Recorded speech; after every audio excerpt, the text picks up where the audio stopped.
अब आते हैं सर्कुलर मोशन। ठीक है, सर्कुलर मोशन आते हैं। अब आता है सर्कुलर मोशन में क्या होता है। अब तो हम देख लिए थे लीनियर मोशन, अब देखते हैं सर्कुलर मोशन, यानी कि अब हम चाहते हैं कि ये गोल गोल घूमे। ठीक है, गोल गोल घूमे। तो इस दोनों के बीच में एक रिलेशन दिखा रहे हैं कि जो चीज़ें जो स्पीड होता था लीनियर मोशन में, लीनियर में जो स्पीड होता था वो हम किससे दिखाते थे, यू से दिखाते थे। ठीक है, यू था यहाँ पे, फिर क्या था, ये एक्सेलरेशन था, यहाँ पे टाइम था, यहाँ पे एस था। तो वही हम सर्कुलर मोशन में किस तरह से रिप्रेजेंट करेंगे। ठीक है, इसका तो कुछ तो होना चाहिए ना, सर्कुलर में किस तरह से रिप्रेजेंट करेंगे। तो यू को हम रिप्रेजेंट करते हैं ओमेगा से, एक्सेलरेशन को करते हैं अल्फा से, इसको कहते हैं एंगुलर एक्सेलरेशन। सब में एंगुलर लग जाएगा, angular velocity, omega is equal to angular velocity, alpha is equal to angular acceleration, T T ही रहता है टाइम, एस क्या होता है, थीटा हो जाता है। ठीक है, थीटा हो जाता है। क्यों हो जाता है थीटा, कि मान लो यहाँ पर एक ए है, चलना चालू किया, अब बी पे पहुँचा, तो बी पहुँचा तो यहाँ ये जो, यहाँ रख लिए ए से चला बी पे, तो बी पे चला तो ये जो एंगल सब्सटेंड करता है थीटा। ठीक है, ये थीटा सब्सटेंड करता है। तो यहाँ पे डिस्टेंस को सर्कुलर मोशन में थीटा से रिप्रेजेंट करते हैं और लीनियर मोशन में एस से रिप्रेजेंट करते हैं। चलिए अब आगे बढ़ते हैं। अब क्या है, अ, अभी देखो, अब एक बात और बता रहे हैं कि मान लो ये है ना, कोई एक, कोई आदमी है वो इसी पे चल रहा है, इस पे यहाँ पे ऐसे सर्कुलरली चल रहा है। तो यहाँ पर इसका मान लो ये चलता है हमेशा 2 मीटर पर सेकेंड से, ये गोल गोल इस पे चल रहा है, गोल गोल चल रहा है, 2 मीटर पर सेकेंड स्पीड से चल रहा है। लेकिन देखो कि ये तो स्पीड हो गया, लेकिन जब वेलोसिटी की बात करेंगे, ठीक है, वेलोसिटी की बात करेंगे, तो आप देखो उसमें तो मैग्नीट्यूड भी होता है, डायरेक्शन भी होता है। तो यहाँ देखो ये 2 मीटर पर सेकेंड से इधर चल रहा है, फिर ये इसका डायरेक्शन यहाँ हो जाएगा, फिर इसका डायरेक्शन यहाँ हो जाएगा, फिर इसका डायरेक्शन यहाँ हो जाएगा। तो यानी कि इसका मैग्नीट्यूड तो हमेशा 2 मीटर पर सेकेंड रह रहा है। ठीक है, 2 मीटर पर सेकेंड रह रहा है। तो वेलोसिटी में क्या होता है, वेक्टर क्वांटिटी में मैग्नीट्यूड और डायरेक्शन दोनों होता है। अगर दोनों में से कोई भी बदला, मैग्नीट्यूड बदल गया या डायरेक्शन बदल गया, तो वेलोसिटी, तब वो वेक्टर क्वांटिटी जो है वो भी चेंज हो जाता है। ठीक है, तो यहाँ पर देखो, यहाँ वेलोसिटी तो 2 मीटर पर सेकेंड है, लेकिन इसका जो डायरेक्शन है वो हमेशा बदल रहा है। यानी कि यहाँ वेलोसिटी हमेशा बदल रहा है, यहाँ जो वेलोसिटी है ना हमेशा चेंज हो रहा है। ठीक है, तो जब वेलोसिटी हमेशा चेंज हो रहा है, जब आप बाइक चलाते हो, जब वेलोसिटी आप चेंज कर रहे हो बार बार अपना एक्सीलरेटर बढ़ा के, क्योंकि एक्सीलरेटर बढ़ाते वेलोसिटी चेंज होता है, तब ना एक्सेलरेशन आता है। तब इससे पता चलता है कि जब भी कोई आदमी गोल गोल घूमता है तो हमेशा उसमें एक एक्सेलरेशन रहता है, क्योंकि उसका वेलोसिटी हमेशा चेंज होते रहता है, क्योंकि डायरेक्शन चेंज हो रहा है, डायरेक्शन चेंज हो रहा है तो वेक्टर क्वांटिटी चेंज कर गया, वेक्टर क्वांटिटी, वेलोसिटी चेंज हो रहा है, यानी वेलोसिटी चेंज हो रहा है तो आपको एक्सेलरेशन उसमें आएगा। इसीलिए एक सर्कुलर मोशन पे जब भी कोई चलता है तो हमेशा वो एक्सेलरेशन उसमें रहता है, हमेशा एक्सेलरेशन रहता है। ठीक है, अब बोलेंगे कि यूनिफॉर्म सर्कुलर मोशन है, यहाँ लिखा है ना, uniform circular motion is an accelerated motion because the direction of velocity changes continuously the the magnitude of velocity and speed of the body remains change. यही कह रहा है कि कोई एक सर्कुलर मोशन करता है, सर्कुलर मोशन कर रहा है, तो उसका जो यूनिफॉर्म कर रहा है, क्योंकि उसका जो स्पीड है, जो 2 मीटर पर सेकेंड स्पीड है वो नहीं बदल रहा है, लेकिन मैग्नीट्यूड ऑफ वेलोसिटी, यानी कि स्पीड उसका नहीं बदल रहा है, लेकिन डायरेक्शन हमेशा बदल रहा है, जिसके कारण उसका वेलोसिटी हमेशा बदलते जा रहा है, वेलोसिटी बदल रहा है, इसके कारण वो वो हमेशा, ये मोशन है एक्सेलरेटेड मोशन है।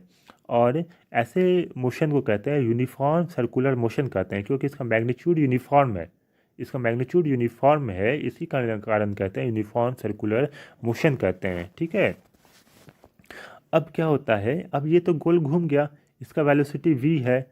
ठीक है, लेकिन हम सर्कुलर मोशन में हम, ये तो लीनियर मोशन में हम v से दिखाते थे, सर्कुलर मोशन में तो हम ओमेगा से दिखाते हैं ना, पीछे बताए थे अभी ओमेगा से दिखाते हैं। तो ये v और ओमेगा में आपका कुछ है ना लिंक होना चाहिए, और ओमेगा जो है, ओमेगा का वैल्यू क्या होगा वो निकालेंगे अभी। जिस तरह से लीनियर मोशन में हम देखे थे वेलोसिटी का फॉर्मूला क्या होता था, वेलोसिटी इज इक्वल टू होता था डिस्प्लेसमेंट बाय टाइम। ठीक है, अब आप सर्कुलर मोशन में एंगुलर वेलोसिटी होता है, इसको किस तरह दिखाएंगे, तो यहाँ डिस्प्लेसमेंट में आप सर्कुलर मोशन में क्या लेते थे, थीटा लेते हैं, डिवाइडेड बाय टाइम लिख दिए। देखिए यही चीज़ यहाँ लिखा हुआ है ना, कि कितना एंगल सस्टेंड किया बाय टाइम। अब देखो एक चीज़ होता है, ये देखिए टी होता है टाइम पीरियड। टाइम पीरियड का टी से दिखाते हैं, कैपिटल टी से, इसको कहते हैं टाइम पीरियड। टाइम पीरियड का डेफिनेशन क्या होता है, इसका डेफिनेशन होता है time taken to complete one revolution, यानी कि एक बार एक जगह से शुरू किए और फिर वहीं गोल घूम के उसी जगह पे पहुंच गए, तो जितना टाइम लेगा उसको कहते हैं टाइम पीरियड। ठीक है, इसको कहते हैं टाइम पीरियड। और एक होता है टर्म फ्रीक्वेंसी। फ्रीक्वेंसी होता है कि एक सेकंड में ये हम कितने बार गोल गोल गोल गोल गोल गोल घूम सकते हैं, उसको कहते हैं फ्रीक्वेंसी। जिसका डेफिनेशन होता है नंबर ऑफ रेवोल्यूशन पर सेकंड। एक सेकंड में कितना बार रिवॉल्व कर जाए उसको कहते हैं फ्रीक्वेंसी। ठीक है, तो ये नंबर ऑफ रेवोल्यूशन, फ्रीक्वेंसी को दिखाते हैं एन से, उसको कहते हैं नंबर ऑफ रेवोल्यूशन पर सेकेंड।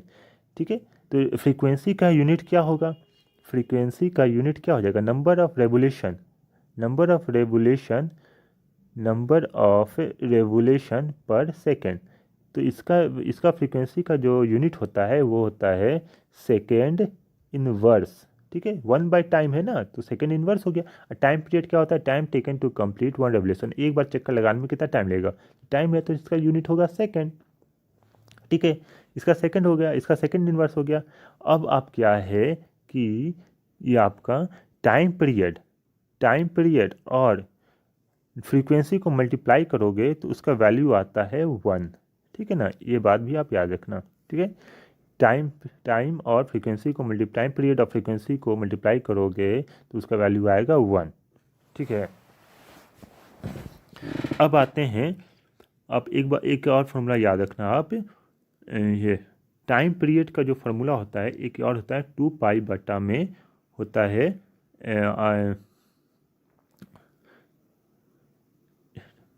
टाइम पीरियड बराबर होता है 2 पाई डिवाइडेड बाई ओमेगा होता है। ठीक है, time period is equal to 2 pi, sorry, omega is equal 2 pi n, एक मिनट आ जाओ।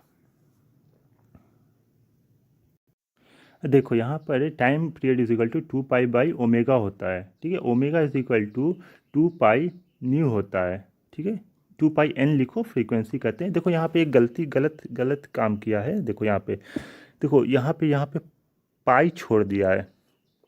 ठीक है, ये होगा omega is equal to 2 pi by t होगा, इज इक्वल टू देखो omega is equal to 2 pi divided by t होगा, तब is equal to 2 pi n होगा, क्योंकि हम यहाँ पे देखें ना n t is equal to 1।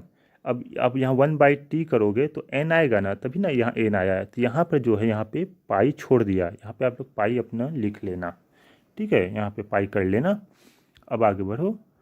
अब देखो, अब है ना हम देखें कि एक यहाँ पर एक ऑब्जेक्ट है, यहाँ पे गोल घूम रहा है, इसका वेलोसिटी लीनियर वेलोसिटी v है, यहाँ से यहाँ पे जा रहा है, फिर थीटा एंगल सबसेंड कर रहा है, और ये जो है ओमेगा से एंगुलर वेलोसिटी ओमेगा से घूम रहा है, और ये सर्कल पे घूम रहा है। तो यहाँ से डिस्टेंस इसका r है, हमेशा r रहता है।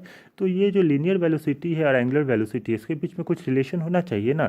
तो linear velocity is equal to होता है, लीनियर वेलोसिटी है ये जो r, जो सेंटर है, इसका जो रेडियस है वो r multiplied by omega. Omega क्या है, एंगुलर वेलोसिटी।